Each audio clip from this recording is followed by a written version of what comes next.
اعوذ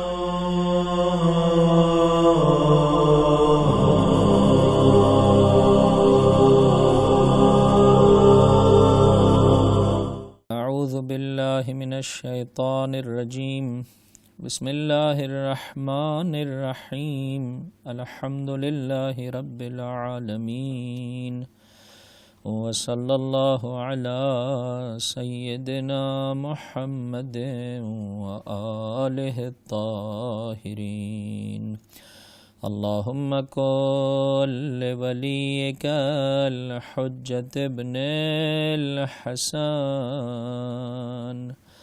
صلواتک علیہ وعلی آبائہ فی هذه الساعة وفي كل ساعة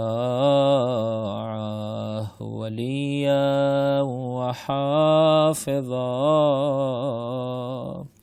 وقائدا وناصرا ودلیلا وعینا حتی تسکنہ ارضک طوعا وتمتعہ فیہا طویلا اللہم انا نرغب الیک فی دولت کریمہ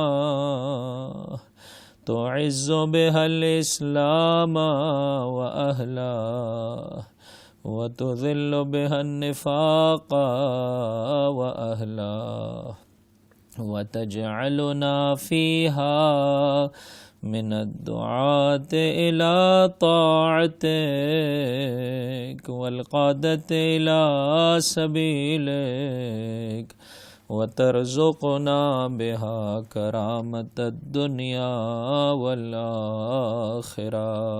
ہاں عزیزو، شب 27 رمضان المبارک ہے۔ ماہ مبارک رمضان ہم سے رخصت ہوا چاہتا ہے۔ 27ویں شب میں میرا چوتھا امام زین العابدین علیہ السلام پوری رات کثرت سے پروردگار متعال کے حضور کچھ یوں دعا طلب کیا کرتے تھے: اللہم ارزقنی التجافی عن دار الغرور والانابۃ الی دار الخلود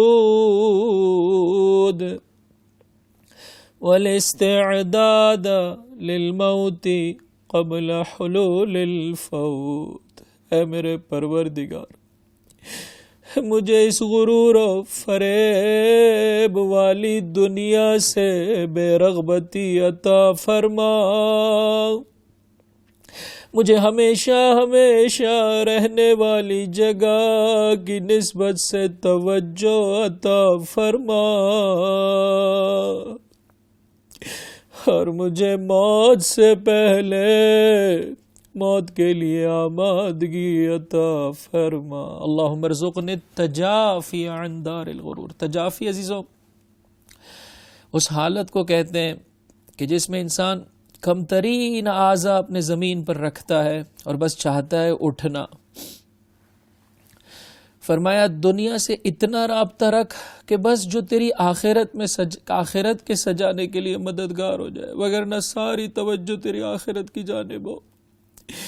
پروردگار، اس جوانی سے، اس پیسے سے، اس شہرت سے، اس مقام سے، اس مرتبے سے، دنیا کی ہر وہ نعمت جو تو نے اس دنیا میں عطا کی، اس سلامتی سے، اپنی اولاد سے، حج کی 27ویں شب میں علماء کرام کا یہ وطیرہ رہا ہے عزیزو، ماہ مبارک رمضان کی آخری 10 شبوں کی طاق راتوں میں کثرت سے خداوند متعال کی عبادت کرتے ہیں۔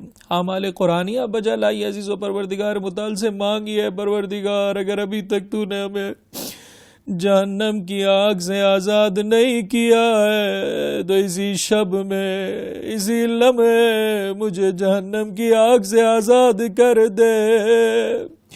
میں زہرا کے لال جو پردے غیب میں جو آنسوؤں کے بجائے خون روتا ہے اس کی ہمراہی کرنا چاہتا ہوں۔ مجھے موت کے لیے آمادگی عطا کر دے۔ کسی نے امیر المومنین سے سوال کیا، مولا موت کی آمادگی کسے کہتے ہیں؟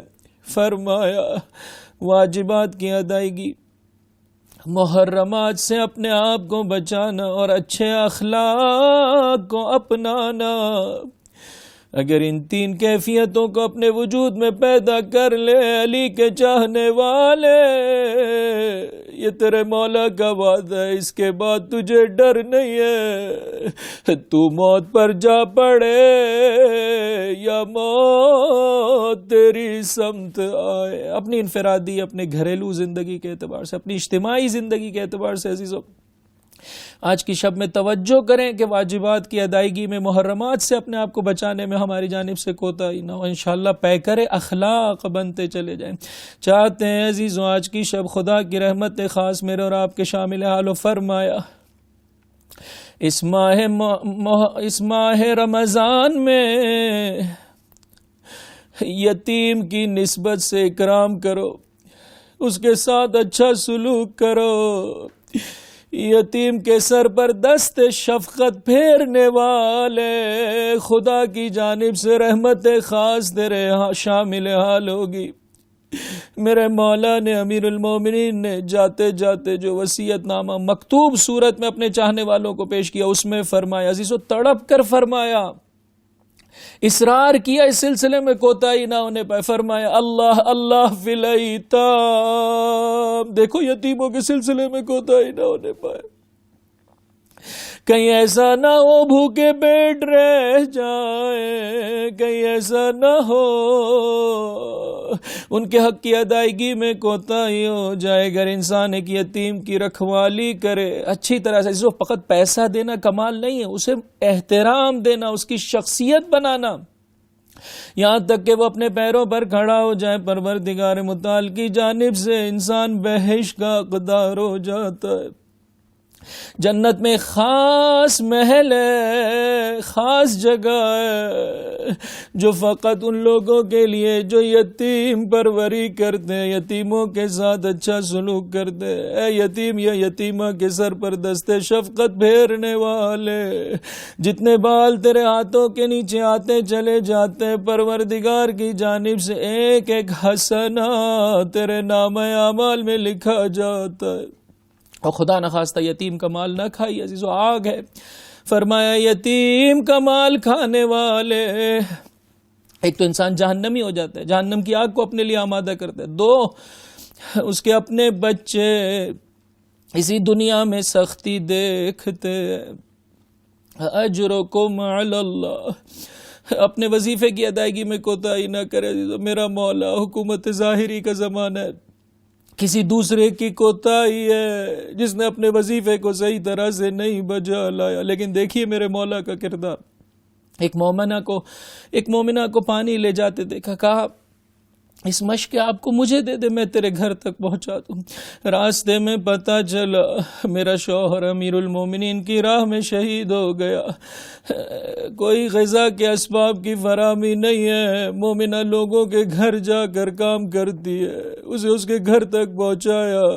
وہ رات میرے مولا نے کیسے گزاری خدا بہتر جانتا۔ وظیفہ میرے مولا کے اس چاہنے والے گورنر کا، اس علاقے کے فرد کا تھا کہ وہ سلسلے میں کوتاہی نہ کرتا، لیکن جیسے ہی میرے مولا کو خبر ملی، دوسرے دن اپنے ہاتھوں سے طعام غذا کے اسباب کی فراہمی کی۔ کسی نے کہا مولا اجازت دیجئے میں یہ اٹھا لوں، کہا نہیں، یہ میرا اپنا بوجھ ہے، اسے میں خود اٹھاؤں گا۔ اس مومنہ کے گھر پر جا کر دق الباب کیا، کون؟ کہا وہی بندہ خدا جس نے کل پانی پہنچایا، دروازہ کھولا، غذا پہنچائی، کہا اجازت دے یا میں روٹیاں اپنے ہاتھوں سے بنا لوں۔ عزیزو آج کی شب نہیں روئیں گے تو کب روئیں گے؟ امیر المومنین جس کی زندگی میں گناہ نہیں پایا جاتا ہے، کس طرح سے فریاد بلند کر رہا ہے۔ کہا اجازت دے یا روٹیاں بنا دوں یا بچوں کو بہلا دوں۔ کہا نہیں، روٹی بنانا میرے لیے زیادہ مناسب ہے۔ میرے مولا نے گوشت پکایا، آمادہ کر کے بچوں کے پاس بیٹھ گئے، ان کے منہ میں گوشت اور کھجور کا نوالا دیتے چلے جاتے، کہتے چلے جاتے بچوں علی کو معاف کر دینا۔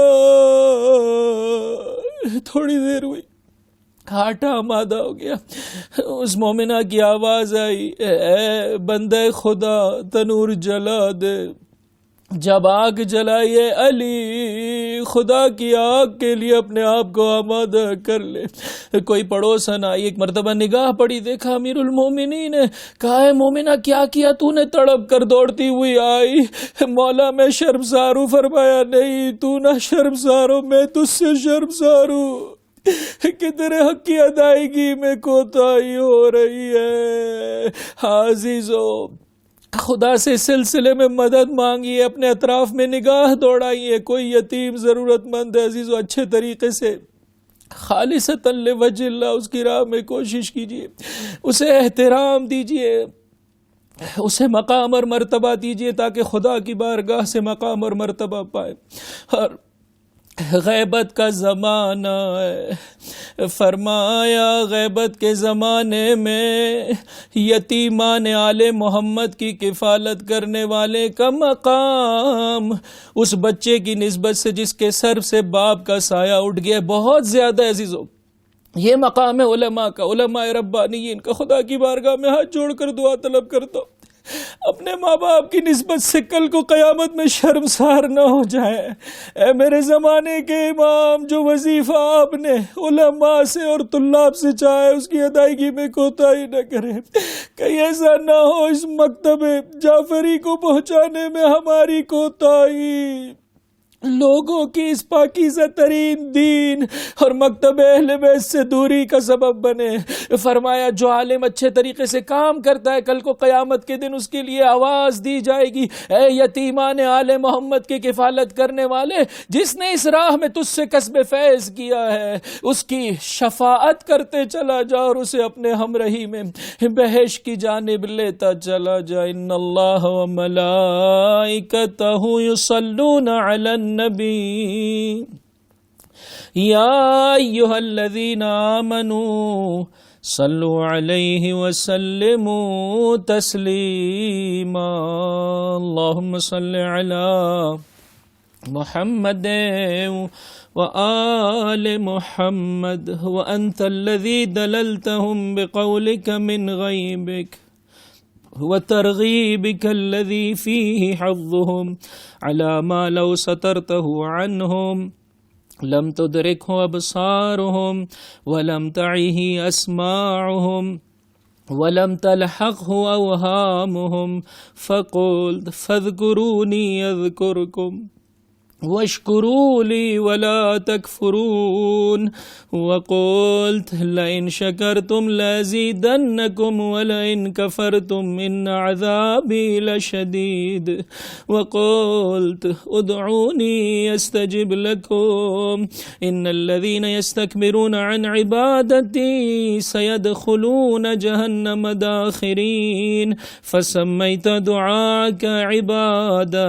وترکہ استکبارا وتوعدت على تركه دخول جهنم داخرين فذكروك بمنك وشكروك بفضلك ودعوك بأمرك وتصدقوا لك طلبا لمزيدك وفيها كانت نجاتهم من غضبك وفوزهم برضاك ولو دل مخلوق مخلوقا من نفسه على مثل الذي دللت عليه عبادك منك كان محمودا فلك الحمد ما وجد في حمدك مذهب وما بقي للحمد لفظ تحمد به ومعنى ينصرف إليه يا من تحمد إلى عباده بالإحسان والفضل وغمرهم بالمن والطول ما أفشى فينا نعمتك وأسبغ علينا منتك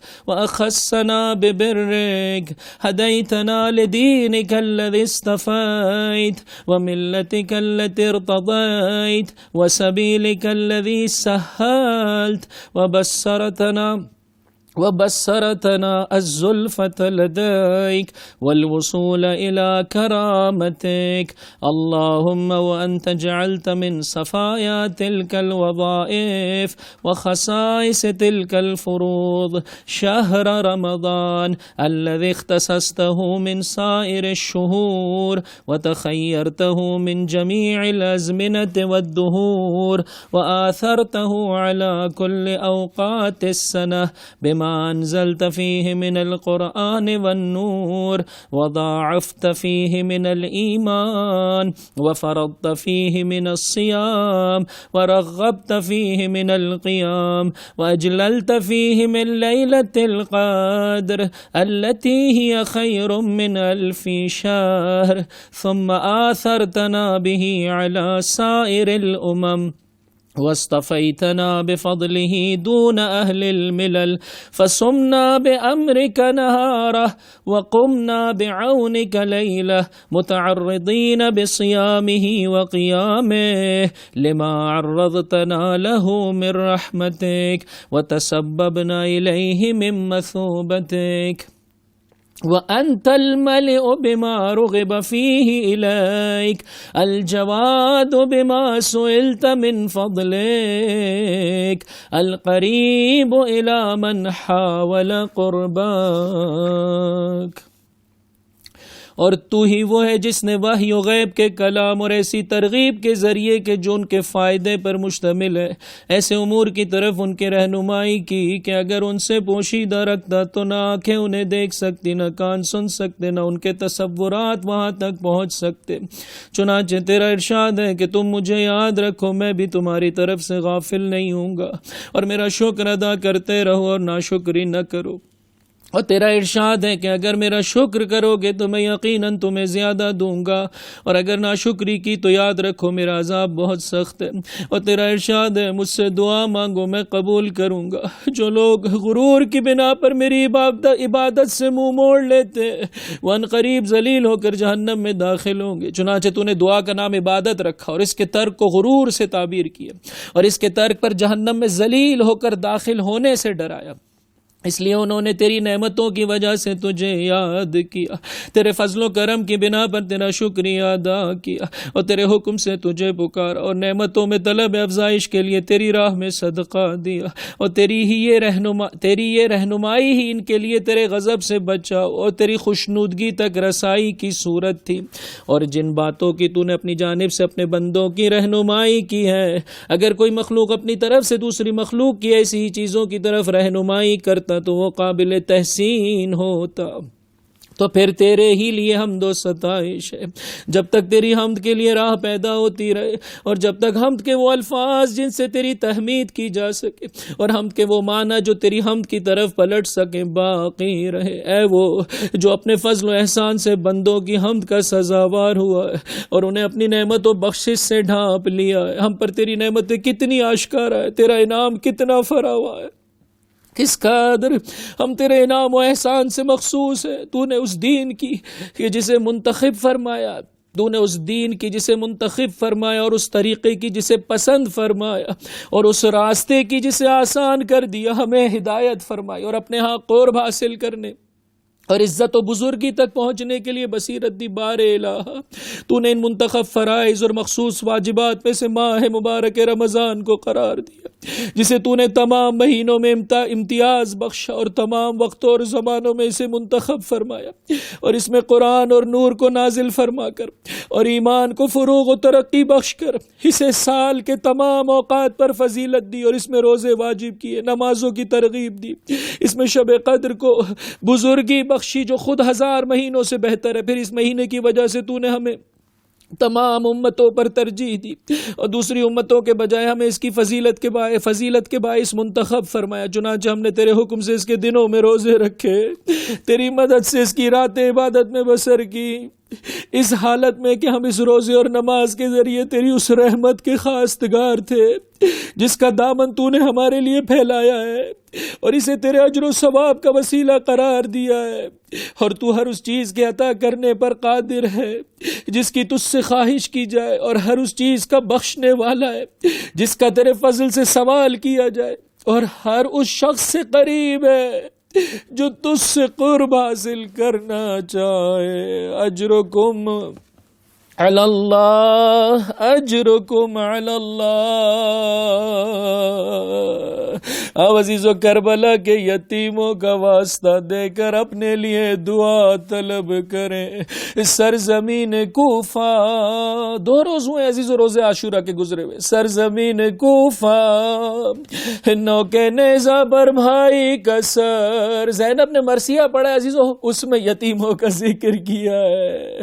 اور پروردگار سے مانگے میرے پروردگار یتیمان آل محمد کی کفالت کرنے والے علماء ربانیین کا سایہ ہمارے سروں پر قائم و دائم فرما، اور ان کے بتائے ہوئے راستے کے مطابق زمانے کے امام کے بہترین جانثاروں میں سے ہمارا شمار فرما. آج کی شب پروردگار ہمیں خالی ہاتھ واپس نہ پلٹا.